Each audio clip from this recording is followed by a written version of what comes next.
ভাই, যদি আমাদের চরিত্রগুলোকে আমরা হেফাজতে রাখি, বিশেষ করে যুবক ভাইদেরকে বলবো, যুবতী বোনদেরকে বলবো, এতদিন যা হয়েছে সেটাকে যদি অতীত রেখে জীবনের নতুন পৃষ্ঠা খুলি, আমার চোখ কোনো পরনারীকে দেখবে না, আর আমার চোখ আল্লাহর ভয়ে পানি ছাড়বে, আমার চোখ আল্লাহর কালাম পড়বে, মায়ের চেহারা দেখবে, বাবাকে দেখবে, হালাল জিনিস দেখবে, হারাম জিনিসে চোখ দেখবে না। এই প্রতিজ্ঞা যদি আমরা কোনো যুবক করতে পারি, কেমন যেন আমি জাহান্নামের পথ থেকে লাভ দিয়ে জান্নাতের পথে চলে আসলাম, কেমন যেন আমি জাহান্নামে পড়তে যাচ্ছি সেখান থেকে ঝাঁপ দিয়ে জান্নাতের দিকে ঝুঁকে গেলাম। আল্লাহ আমাদেরকে সবাইকে তওবায়ে নাসুহা করার তৌফিক দান করুন। প্রিয় ভাই, এই চোখের গুনাহ, এই চোখ দিয়ে যে হারাম জিনিস আমরা দেখি, এটা কত জঘন্য, এটা কত জঘন্য। এই অপরাধ, এর রেশ, এর প্রভাব, এর অ্যাকশন, এটা বহু সময় পর্যন্ত থাকে, অনেক সময় বছরকে বছর থাকে, চাইলেও এটার অ্যাকশন থেকে মানুষ বাঁচতে পারে না।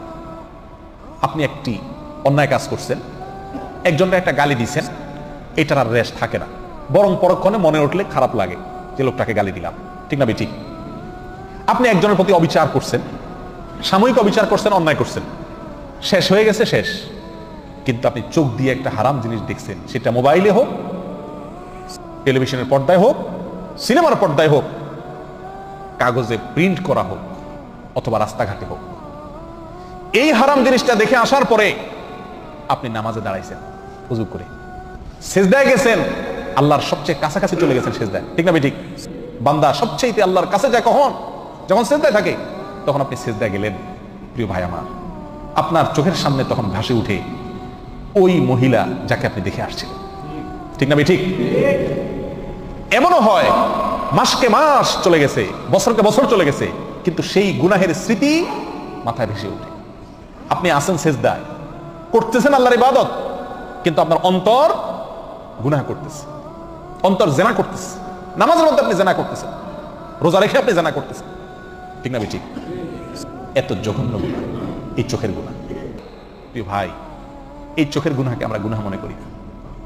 এর একটা অন্যতম কারণ হলো এই গুনাহটা করা খুব সহজ। চুরি, কি বলেন, এটা চাইলেও তো করা যায় নাকি? সবাই করতে পারে চুরি, ডাকাতি, খুন খারাপি, মদ খাওয়া, মানুষের সাথে অবিচার করা, অন্যের হক মারা, এগুলো চাইলেও তো মানুষ কি করতে পারে না। আবার অনেক অন্যায় আছে যেগুলো সামাজিক চাপের কারণে মানুষ করতে পারে না, কিন্তু এই চোখ দিয়ে যে হারাম জিনিস দেখা, এটা আজকে এমন সহজ হয়ে গেছে যে কি নামাজি কি বেনামাজি, কি দাড়িয়ালা কি বেদাড়িয়ালা, কি ভালো মানুষ কি মন্দ মানুষ, মোবাইল হাতে আছে, ইন্টারনেটের কানেকশন আছে, যা খুশি তা দেখতে পারে, রিমোট হাতে আছে, যা খুশি তা দেখতে পারে, ঠিক না বেঠিক? শয়তান তখন আমাদেরকে প্ররোচিত করে, আমাদেরকে বিপদগামী করে, আমাদের দিয়ে হারাম কাজ করায়, আর করতে করতে করতে করতে একসময় বেহায়া হয়ে যায়, নির্লজ্জ হয়ে যায়, এরপর এটা নেশায় রূপ নিয়ে যায়, তখন বাঁচতে চাইলেও বাচ্চাটা কি হয়ে যায়? কঠিন হয়ে যায়।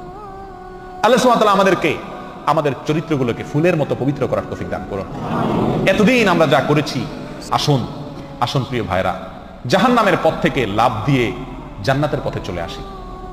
করবো তো ইনশাআল্লাহ? যে সমস্ত ভাইরা তওবা করবেন, তাদের পূর্বের গুনাহ আল্লাহ তাআলা মাফ করে দিবেন। অতীতে আমরা যা করেছি সেটার জন্য আজ তওবা করি, আমার এই চোখ দিয়ে আমি হারাম জিনিস দেখবো না। প্রিয় ভাই, দেখার যে জ্বালা, দেখার যে স্বাদ, এই চোখ দিয়ে আমি হারাম জিনিস দেখলাম, হারাম মহিলা দেখলাম, হারাম মেয়েদের দিকে তাকালাম, সেটা মোবাইলে হোক, টেলিভিশনে হোক, কাগজে হোক, বাইরে হোক, সরাসরি হোক, আর যেভাবেই হোক, এই দেখার ফলে একটা নগদ মজা পাই আমরা, তাই না? আপনি একটি মুহূর্তের জন্য একটু আপনার এই মজাটাকে আল্লাহর জন্য কোরবানি করে দেন। এরকম নারী, এরকম পুরুষ, এরকম যুবক, এরকম যুবতী, এরকম তরুণ, এরকম তরুণী খুঁজে পাওয়া কঠিন, দুষ্কর, মহা কঠিন, যার যৌবনে, যার জীবনে, যার তারুণ্যে, তার বয়সে, তার চরিত্রের উপরে কালি লাগে নাই, অবৈধ যৌনতা তার জীবনে হয় নাই, এরকম যুবক, এরকম যুবতী, এরকম তরুণ, এরকম তরুণী, এরকম পুরুষ, এরকম নারী আজ খুঁজে পাওয়া অত্যন্ত কঠিন হয়ে গেছে না ভাই? আল্লাহু আকবার। অথচ এই পয়েন্টটার উপরেই জান্নাতের নির্ভরতা অনেকখানি। শয়তান আমাদেরকে লুজার করার জন্য, শয়তান আমাদেরকে ক্ষতিগ্রস্ত করার জন্য যেই পয়েন্টে আঘাত করলে আমরা সবচেয়ে বেশি ক্ষতি হব, ওই পয়েন্টটাতেই শয়তান আমাদেরকে সবচেয়ে বেশি আঘাত করবে, এটাই স্বাভাবিক।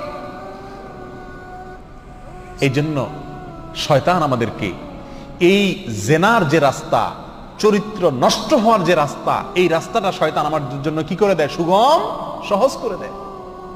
ঠিক না ঠিক? প্রিয় ভাইরা, নবী সাল্লাল্লাহু আলাইহি সাল্লামের আরেকটা হাদিস এই প্রসঙ্গে উল্লেখ করার মতো। আবু হুরায়রা রাদিয়াল্লাহু তাআলা আনহু বর্ণনা করেছেন, যেটি তিরমিজিতে বর্ণিত হয়েছে। নবী আলাইহিস সালাতু ওয়াস সালামকে জিজ্ঞাসা করা হয়েছিল, ওয়াসুইলা আন আকসারি মা ইউদখিলুন নাস আন-নার, মানুষকে সবচেয়ে বেশি জাহান্নামে নিয়ে যাবে কোন জিনিসে? জিজ্ঞাসা করা হয়েছে নবী সাল্লাল্লাহু আলাইহি সাল্লামের কাছে, কোন কাজে মানুষকে সবচেয়ে বেশি কোথায় ঢুকাবে? জাহান্নামে ঢুকাবে। কোন অঙ্গের কারণে, কোন অঙ্গের অপরাধের কারণে মানুষ জাহান্নামে বেশি যাবে? নবী সাল্লাল্লাহু আলাইহি ওয়াসাল্লাম ইরশাদ করেছেন, আল ফামু ওয়াল ফারাজ, দুটি অঙ্গ ভাই, এক হলো মুখ আর এক হলো লজ্জাস্থান। এই মুখ দিয়া দ্বিতীয় সর্বোচ্চ গুনাহ আমরা করি, সবচেয়ে বেশি অপরাধ করি আমরা লজ্জাস্থান দিয়া, যৌনতা দিয়া, চোখ দিয়া, চোখের গুনাহ। আর দ্বিতীয় সর্বোচ্চ অপরাধ বা গুনাহ হয় এই দুই ঠোঁট দিয়া, হয় হারাম খায়া আর না হলে হারাম কথা বলে আমরা অসংখ্য অগণিত গুনাহ করছি।